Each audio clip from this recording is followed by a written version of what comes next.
guys, welcome to video 2 in the stamp series. We're going to be using face base again, and today we're using this stamp right here, and I'm going to show you how to do a gorgeous, deep, rich, dark-skinned little lady. And we're going to, I've actually pre-stamped it already because I was super organized, and I'm going to show you how to get some really nice, rich skin tones. We're going to use Copic markers today, and I have a selection. I want to use the maroon because this is the newest one I found. This is the one I did in this, but I feel like it'll show up better on camera if I use the light walnut that I always preach about. So let me see what takes my fancy. I also sometimes use sepia, but I'm yet to find the perfect combo of stuff I like to use with sepia. So my pick for dark skin tones at the moment is light walnut and maroon. So that's E57 and E77 in the Copic Chow is what I have, just because they're a little bit cheaper. And I do have two polychromos pencils. I have a Payne's Gray and a cream color, but you could use any, and that's for the shading in the face, the highlights and the shadows. You could use a cool gray, a cool dark gray, or a cool dark purple, and a light yellow or a light cream color. I would stray away from white when we're doing this. As I said in the first video, sometimes it can tend to look a little bit ashy when you do a white. So let's just get onto it. I'm going to show you how to do a fro as well. So you may want a circle stencil or something that will help you draw a circle. I happen to have this, so it's just perfect. But what we're really going to look at today is altering some of the features of the face stamp. So like I said before, this is the face base. I've actually stamped this in the VersaFine again, but I've used the toffee color here, and that's because when I go over it, I want a lot of these lines to disappear, and since I know I'm doing a gorgeous rich skin tone, I know that this will kind of disappear into the background once I've colored it in with my Copic markers. I'm also going to do it with a Pilot mechanical pencil. This is the Pilot OPT05. I got this in Japan at a convenience store, literally like a 7-Eleven, so I don't know where you might get one of this, but any mechanical pencil would work. I'm going to zoom you really close for this so you can see what I'm doing. Alright, I feel like we're super intimate now. What we're going to do, we're going to take this eye, and basically because most of these features will disappear once we color it in, I do like to outline whatever features I'm going to keep with my mechanical pencil. What I want to show you today is really big, gorgeous, doll-like eyes. So I want to extend these two lines down a little bit and create like a rainbow shape, just following the top curve of that eye as it is, and then I want to mimic that underneath. So we're making a really big eye, and it might look a little insane until we've colored it in, but trust me, it will look nice and fun by the time we're finished. Now, I like to use this because it's already there as an eye and as a shape that we can use. I like to connect those lines to the top, and this is going to become our pupil, and where the white is, we're going to keep that as our catch light. So I find that a lot of this one, the work has already been done for you, and it's a really easy way to make these eyes bigger and pop. Let's just darken this because I want to keep this lid. I want to keep the eyelid in there. And that's pretty much it for our eyes. We'll go back in and add lashes later, obvi. I want to take this nose. Now, a lot of the times when people see this, they just want to go straight over it, and that's completely fine. I will say that changing the lines just a touch will completely change the structure and the facial features that you've got. So I want to take this line, and I actually want to adjust this nostril out a little bit. So I'm just going to focus my pencil, pushing out that line just to make it a little bit wider.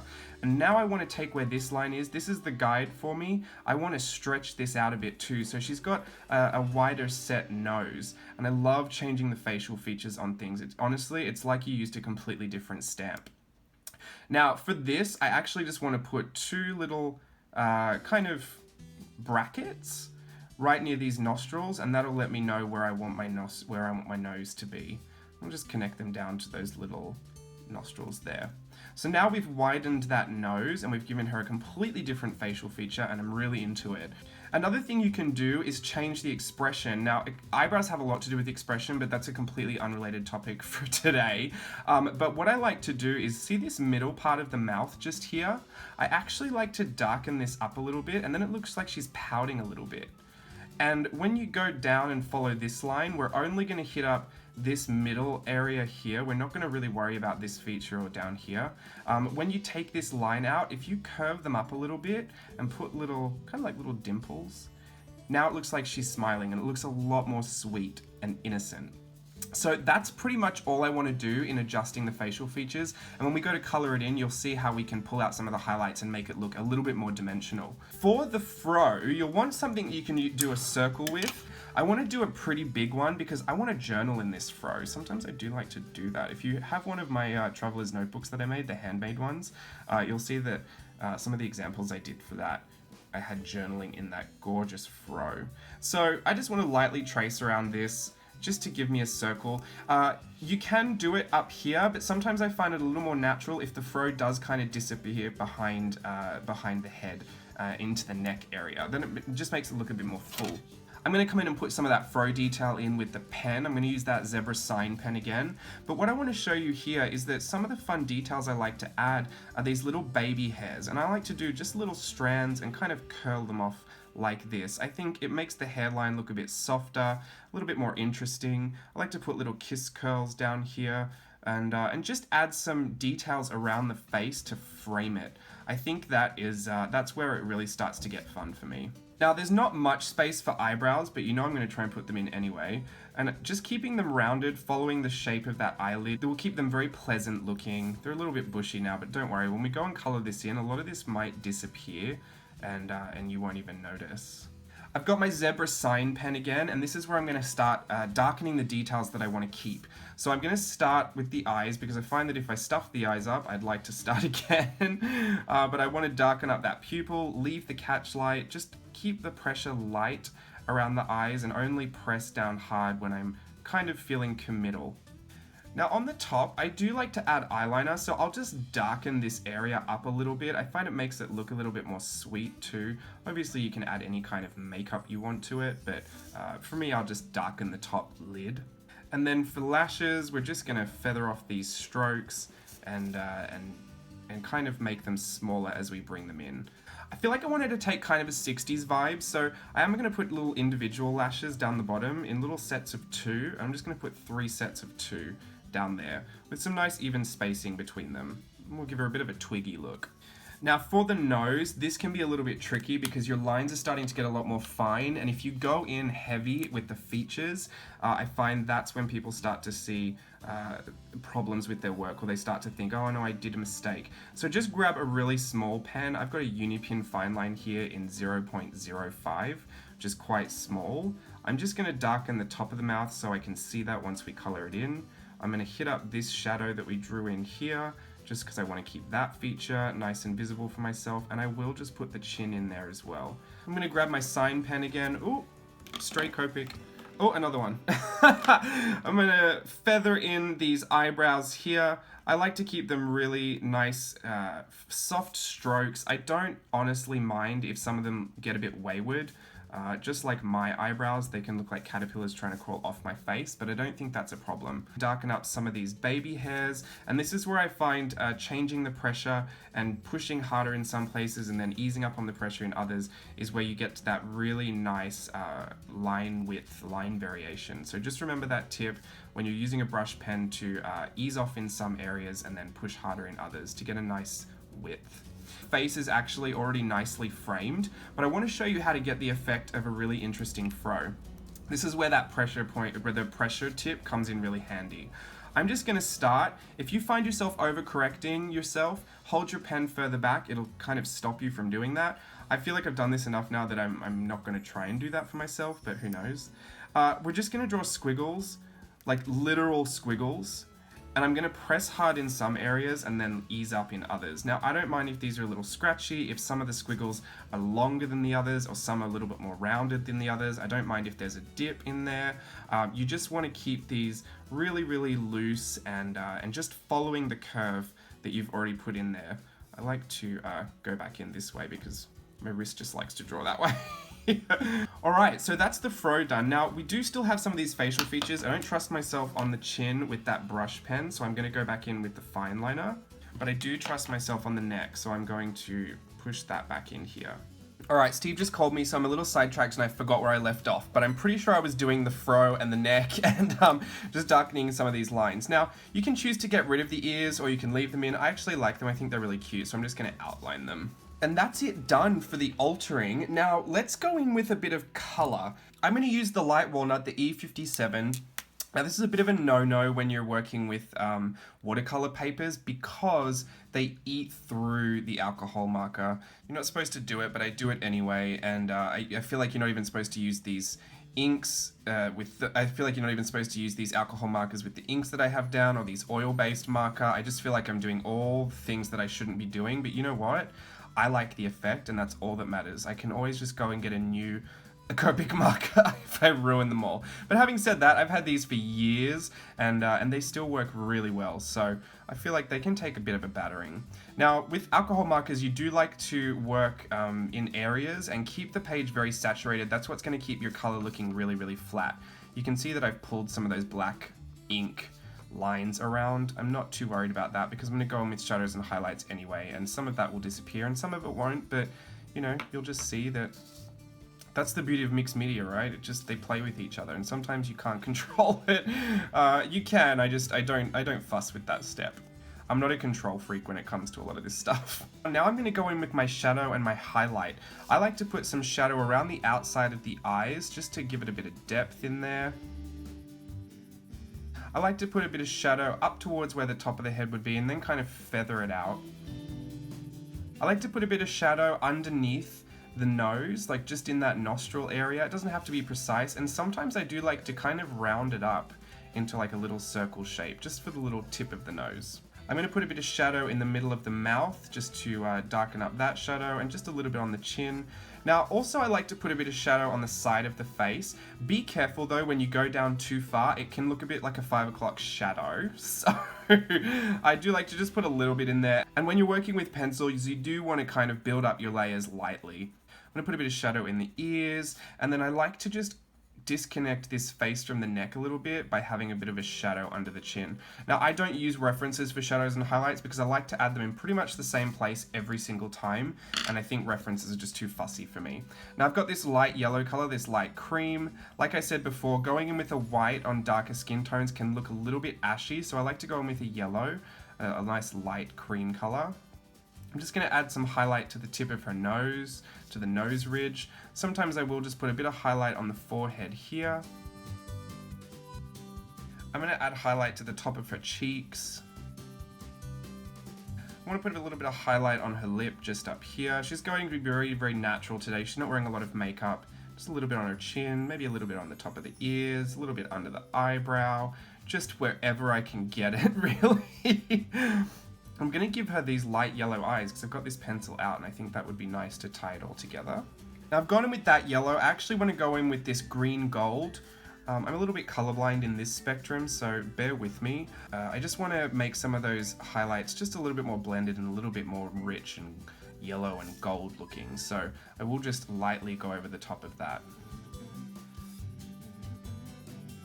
And sometimes I will just put a bit of highlight coming down the neck here. Now I said not to worry about white. That's a white pencil I was talking about. You know I'll jump at any chance to put the Uniball Signo back on top and some actual bright white highlights. So I like to do a little exclamation point on the nose, put a little bit on the side, on the nostrils there. Well, not the nostrils, that outer tip, whatever that's called. Just blend it in if it gets a little too stark. I'm going to add an extra little catch light in here just to give her a bit more twinkle in her eyes. And then I do like to add just a few little dots under the cheeks here for glitter. I like anything sparkly, so I do like to add these little dots. I'm just going to put this little choker on because I like to do that. This is obviously all optional, but I like it. I said we'd keep it quite simple, but I kind of lied. I do want to put in some pink here. I want to just add another color into her skin tone here just to warm it up a little bit and to make it just a little bit more sweet. So just kind of flush out her cheeks a bit with pink. You just go in very, very lightly, darken it up when you're feeling a bit more committal. Putting your shadow areas in with color makes it a lot more interesting and a lot more whimsical. There's absolutely nothing wrong with going in with the gray and something a bit more neutral. That's its own special effect. But adding in some extra color in the shadow areas is always just a fun little way to brighten up the face and tie in a color story, because I actually think I want to do her hair in a bright pink. I want to do a bright pink fairy floss fro. Try saying that 10 times quickly. And that's pretty much it for the shading. You can see you don't have to do much. You don't have to go all the way ultra all the time. I'm going in with Daniel Smith watercolors here. Obviously any watercolor you have will be fine. I'm going to wet this area and then I'm going to drop the watercolor into the saturated page.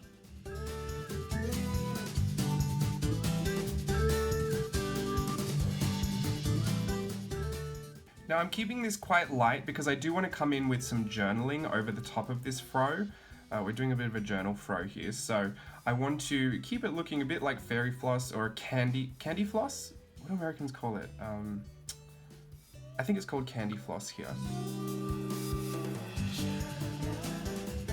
Now this isn't completely dry, but I don't mind because like I said, we're going loose anyway. I've got a mixture here of Moon Glow. This is the Daniel Smith Moon Glow, and I'm going to add Kyanite Genuine to this. Now this is a bit of a tip here for creating a galaxy effect.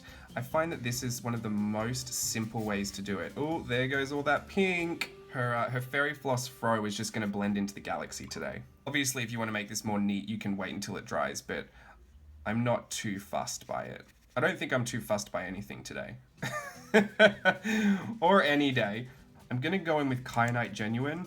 If you see any genuine on the Daniel Smith tubes, that means that the pigment it's made of is an actual genuine mineral. So this is genuine kyanite, just crushed up to make a pigment. And then obviously the binders are added to make the paint.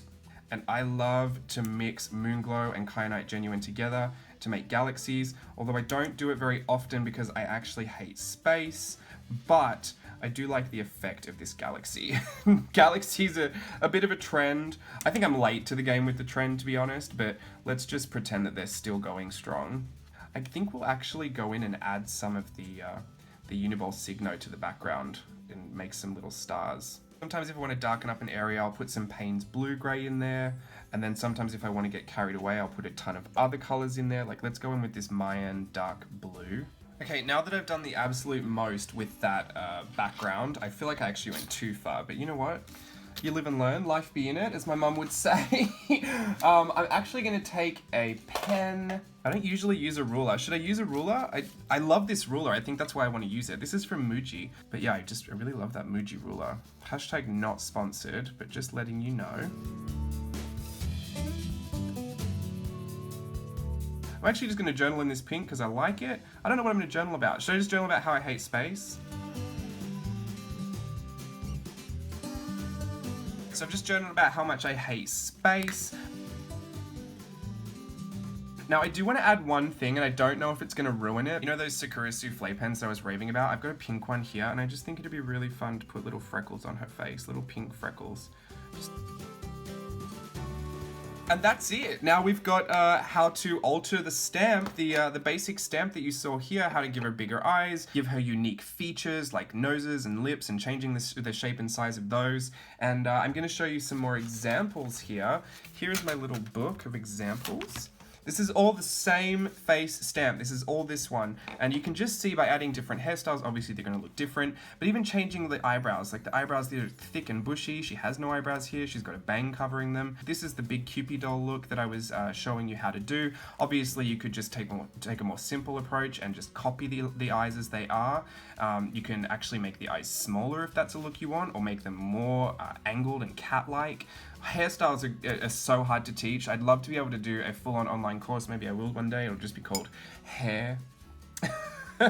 Like that musical. But also there are simple ways to do hair. So I hope that you found the fro really simple to do, considering it's just a circle. She's got a more 60s vibe to her as well, and this is just another example. This one's actually the same face that we did here. You can see she's got the 60s vibe here as well. Her hair is a bit more simple. She's got the freckles too. I didn't change the nose on that one, just left it as it were. But I wanted to show you this today because the fro is such a simple thing to do, and I think they look fantastic. They're also great places to journal, great places to doodle in. I love a fro. And especially this fairy floss fro. Who knew? I haven't done a pink one before. I've got this example here too. This one's with the maroon, the E77. So you can see that I do love the light walnut, but this one's even richer and darker. So I just wanted to give you a side-by-side of the light walnut and the maroon Copic markers, just to give you a bit of an idea of what you might like to choose should you go out and buy those. So I just want to give you a couple of the close-ups. I hope you took away from the video that you really can just do anything to change some of the facial features and make them look completely different to how they started. Remember, this is the face that we started with, and you can see where the lines have taken us. You can see the base is there, but you can also see how different the faces can look just by altering, you know, the tiniest things in the features. So this is why the face base is here. This is why I designed the set, because I wanted you just to play with features and proportions and illustrating, but I wanted you to have a good blueprint to start with. So I hope you enjoyed that lesson. I'll show you the close-ups. I'll stop talking now. I really love this. I hope you try it. Bye.